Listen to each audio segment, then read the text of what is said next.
If you give someone a jar containing a particular smell and tell them it's vomit, they will almost certainly think it's disgusting and even want to leave the room. But give them the same smelly jar, now labeled Parmesan cheese, and they'll want to put it on pasta.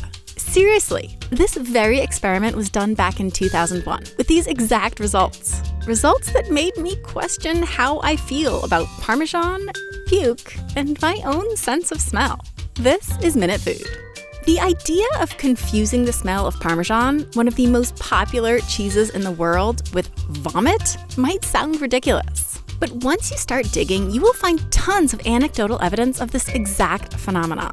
And not that long ago, I actually had an experience where, in the middle of the night, I mistook the smell of vomit for the smell of pasta. I was horrified, both at the vomit itself and at the fact that I could legitimately confuse such a disgusting thing with such a delicious one. Chemically, though, parm and puke have some important stuff in common: short-chain fatty acids. These molecules are produced when anaerobic bacteria break down their food, which you probably know as fermentation, a process which happens both in cheese and in the contents of your stomach. Anything that's bacterially fermented will contain short-chain fatty acids, all of which are volatile and have strong distinctive smells. Parmesan cheese just happens to contain two of the very same short-chain fatty acids as your stomach contents, butyric acid and isovaleric acid, in about the right quantities to create a scent that's at least somewhat similar. And because, well, I have no idea why I put myself in these positions, but clearly I had to get my nose on these smells. A decision which I almost instantly regretted because I could smell them even before I opened the box. Okay, so first, butyric acid, which you'll often see described as acrid smelling. It's really gross. Definitely very pukey. Like, it actually made me gag. Butyric acid is apparently the main source of the vomiting notes in parm and a few other cheeses. It's also the reason some people think Hershey's chocolate tastes like vomit. The particular process used by Hershey's produces butyric acid. If you're interested in the details on that, A McCormick made a great video about it. The second smelly substance shared by puke and parm is isovaleric acid, which was also bad, but not nearly as bad. It's cheesy smelling, but in like a toe cheese kind of way. Which makes sense because isovaleric acid is also responsible for stinky feet. Bacteria on your skin produce it as they feast on the amino acids in your sweat. If you mix up a dash of butyric acid with a bit of isovaleric acid, this is the mixture used in the experiment, you get something that, I agree, definitely resembles vomit. Like, I would have no problem believing that was puke. But was it also parm? If I put myself in just the right mindset, I could maybe kind of recognize Parmesan in it. The real stuff, though, is way more mellow, complex, and it just smells better. But here's the thing. Maybe an hour later, I went back into my kitchen where I'd smelled all this stuff, and there was a lingering scent that I absolutely could have mistaken for Parmesan cheese. It seems wild, not to mention totally maladaptive, for humans to even sometimes confuse the smell of something so gross and potentially disease-laden with something we want to eat. But it turns out that while our noses are really good at picking up very small amounts of lots of different odors, we aren't all that good at recognizing what those odors actually are. Research has repeatedly found that if you ask people to identify everyday smells, stuff like strawberries, molasses, glue, they'll only be able to accurately name around half in any given session.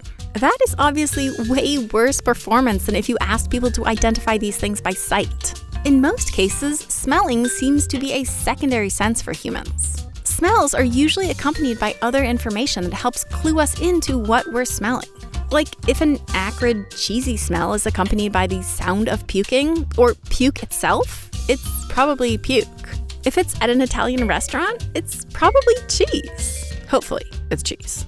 So your surroundings create some expectations of what a smell might be. But if those cues or expectations are absent, like in my waking in the middle of the night experience, or when they're artificial, like in that experiment, or even when the signal is subtle, like when some time had passed after my sniffing session, our not that great smell recognition means it's possible, maybe even easy, to mistake two smells that are even somewhat similar. Some people also seem to be particularly prone to noticing certain volatile compounds, like those shared by soap and cilantro, or even parm and puke, for reasons that are either intrinsic, like genetic mutations, or learned, like through life experiences. Experiences which, for better or worse, now include this video. I don't think that should actually ruin Parmesan cheese for you though. Parmesan is delicious in large part because of these slightly funky notes from those short-chain fatty acids, just like lots of other slightly funkified foods. Plus, since you're much more able to smell butyric and isovaleric acid than you are to taste them, parm doesn't actually taste like puke.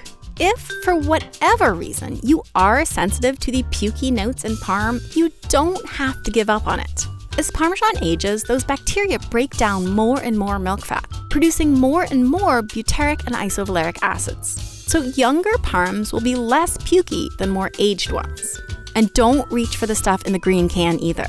While that tends to be pretty young, so it isn't particularly pukey from the get-go, because it's pre-ground, it is really prone to going rancid, a process which also releases short-chain fatty acids, including butyric acid.